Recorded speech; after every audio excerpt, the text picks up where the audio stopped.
Craig, where do you sense where the team is at the moment? Are they ready to peak or still a lot of improvement left in, or how do you assess it? They've been really good at parts of our game and probably not so good at a couple of other parts, So I think we've certainly still got some improving in us without a doubt. But like I say, we have been up and down a little bit. We've had a few injuries, but every team goes through that. Probably the ones that are costing us at the moment. There's a few of our forwards that had short pre-season, so they were injured. They didn't do much running in the pre-season or much teamwork in the pre-season, and that's probably hurt them a little bit now. So, but like I say, I think our efforts has been consistently good. I think our resilience has been consistently good. It's just learning each week from what we don't do so well and make sure we improve on that. How far off would you say you are if you had to give it like a grading out of 10? Where is the team at right now? Probably 7. 6 or 7. Yeah. And tomorrow night, how big a test do you see that? Do you see the Rabbitohs being one of the benchmarks this year? Yeah, I think at the moment, I think they are the benchmark. I think they're probably playing the best footy of all the teams at the moment, especially after last week. But they're always going to be up there. They've been up there for a few years now, so they've had that experience as well of big games at the end of the season. And as I said, just at the moment, they're probably playing better than anybody else.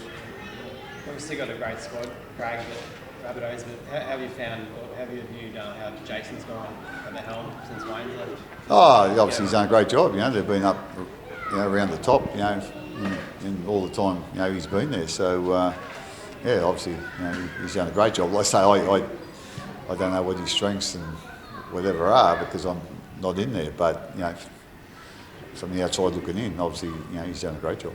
Did you sort of see a comparison back to yourself, maybe at that time under Wayne, that he had until a while ago? Oh yeah, I think so.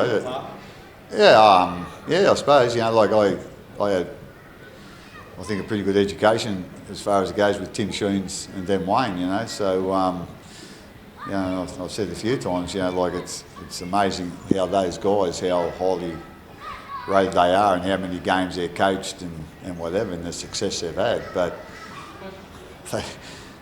they're about 180 degrees away from each other as far as coaching. They do it their own way, but they do it a whole heap different. So just goes to show there's more than one way to skin a cat.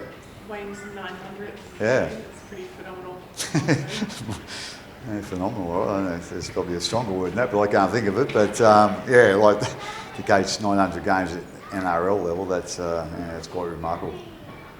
You want to be closer, Craig, to decision whether you're going to go for 900 or you can go on next year? I won't be going for 900, I'm pretty sure of that. But I'll probably make a decision next week or two, I think. So, hopefully we'll get that done. It's obviously a difficult process for you, right? Yeah. It's taken a while. Yeah, it does take a while. There's been a few twists and turns, so but anyway, hopefully.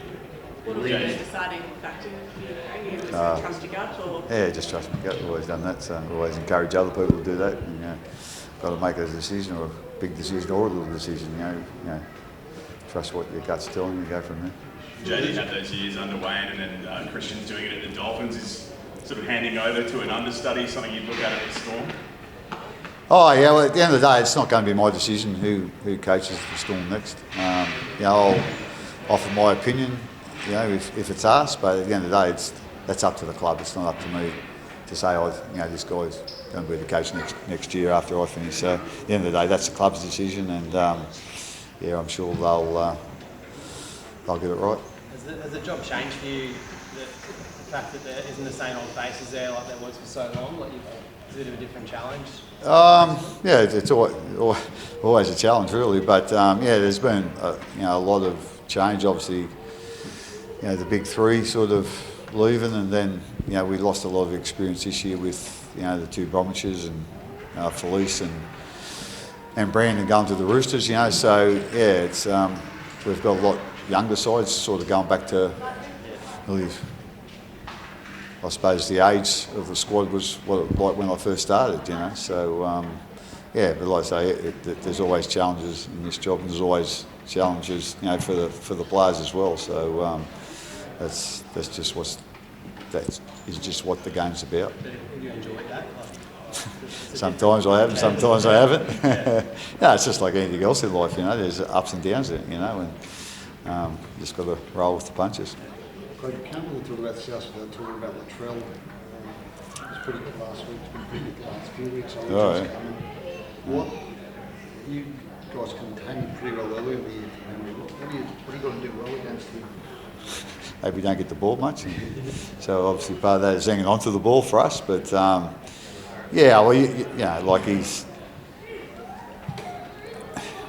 got a lot of variety in his game too. You know, like he's such a big, strong player and a fast player, but he's also probably one of the most skillful players in our game. You know, and yeah, so you're sort of with those sort of qualities, you know, you're always hard to handle. You know, and you know, again, just got to make, probably the biggest thing is, you know, whoever goes to tackle him, they've got to make good contact on him, and you know, so, and like I say, that's not easy when he's got the skill that he's got, but also, you know, the strength and the speed he's got as well. So, you know, he's quite a unique player.